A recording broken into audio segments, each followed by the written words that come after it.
The Second Amendment is the most vital amendment because without it, there is no First Amendment. Because if you say that you have the right to free speech and freedom of religious expression and everything else, but you have no way to defend that right, then it's meaningless. It's what separates Americans and America from the rest of the world. We and only we enjoy those rights because they're written into the Constitution as inalienable and as given to us by our Creator, not endowed upon us by our government.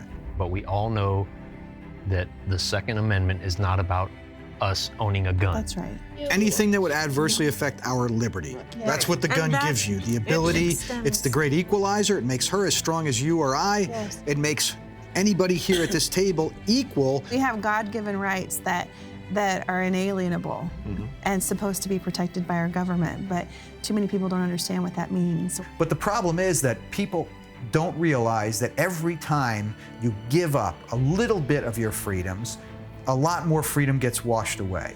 And so when they give up their right to say and do things because they think it's being polite or more politically correct to do so, they don't realize those freedoms aren't coming back. Once they're taken away, they are gone.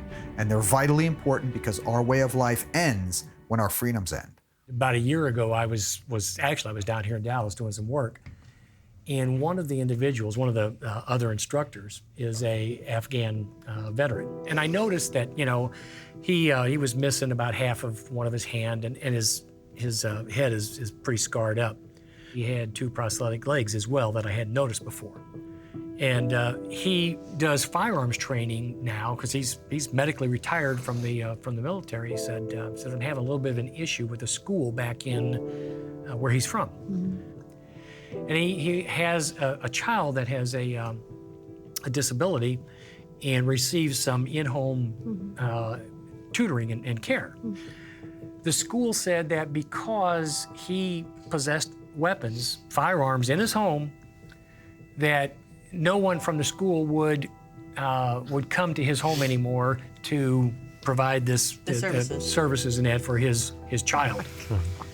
I said, they can't do this. No, they can't. You know, it's illegal. But they cannot do it. They do. And that's the issue. The United States Constitution, the Bill of Rights, the Second Amendment is written. It's actually written. It's codified.